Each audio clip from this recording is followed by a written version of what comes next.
saluer et je passe la parole à Madame Véronique Louwagie pour le groupe Les Républicains. Merci, Monsieur le Président, Messieurs les ministres, Monsieur le Président de la Commission des finances, Monsieur le rapporteur général, mes chers collègues, l'épidémie de coronavirus nous a plongés dans une crise sanitaire inédite ainsi que dans une crise économique d'une ampleur inouïe. Nous le savons désormais, l'année 2020 sera marquée par une très violente récession. Il s'agit donc d'un bouleversement économique sans précédent, tant l'activité est à l'arrêt et tant le redémarrage sera long et incertain. Tous les secteurs économiques, toutes les activités, toutes les entreprises sont violemment touchés et certains secteurs paient un tribut encore plus lourd que les autres. Je pense notamment au commerce, aux restaurants, aux cafés, aux hôtels, à l'événementiel et à tant d'autres. Il y a moins d'un mois, le gouvernement nous proposait un premier projet de loi de finances rectificative 2020 que nous avions adopté à l'unanimité.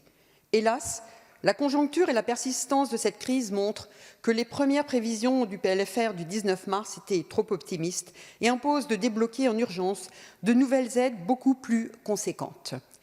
Le gouvernement a donc revu son plan d'urgence pour le doter de 110 milliards d'euros contre 45 milliards d'euros précédemment. Je salue cet effort indéniable ainsi que les nouvelles mesures économiques et sociales de ce deuxième PLFR.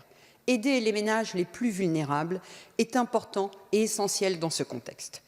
S'adaptant et tenant compte des écueils constatés jusqu'à maintenant, le gouvernement assouplit les dispositifs mis en place pour nos entreprises et a créé un volet en faveur des plus démunis. Il s'agit d'un effort budgétaire sans précédent. J'ai un petit souci de tablette.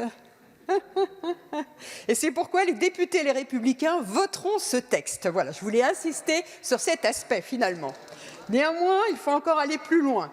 Et ce PLFR n'est pas à la hauteur des immenses besoins de toutes les entreprises en grande difficulté. Dans un esprit de responsabilité, les députés Les Républicains mettent des propositions concrètes sur la table pour soutenir davantage notre tissu économique et en particulier les cafés, les commerces, restaurants, hôtels très lourdement touchés. Nous proposons par exemple une annulation pure et simple de charges sociales et fiscales pour les PME les plus pénalisées par la crise, ainsi qu'une exonération de redevances TV pour les cafés, les restaurants et les hôtels. Ces annulations de charges, messieurs les ministres, seraient un soutien massif et un soutien fort à nos chefs d'entreprise qui sont dans les starting blocks pour commencer, reprendre, et je pense qu'il est important de leur envoyer un signal fort.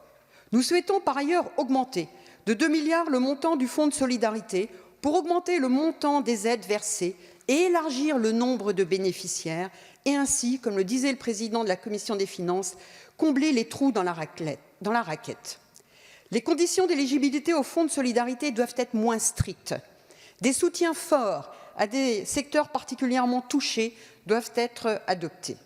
Nous voulons également permettre aux collectivités qui le souhaitent d'exonérer les entreprises de leur territoire des impôts qu'elles prélèvent, en particulier de CFE et de taxes foncières. Beaucoup de collectivités veulent venir en aide à leur commerce, à leurs entreprises.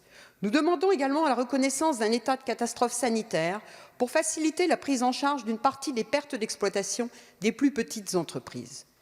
Nous réclamons une défiscalisation complète de l'ensemble des heures supplémentaires réalisées pendant le confinement. Si les prêts garantis sont essentiels, il nous paraît important de prendre en charge par l'État les intérêts de ces emprunts, car là encore, ce serait un soutien fort à nos entreprises. Et nous souhaitons instaurer un taux de TVA réduit sur les masques et les gels hydroalcooliques qui bénéficieront à tous les citoyens.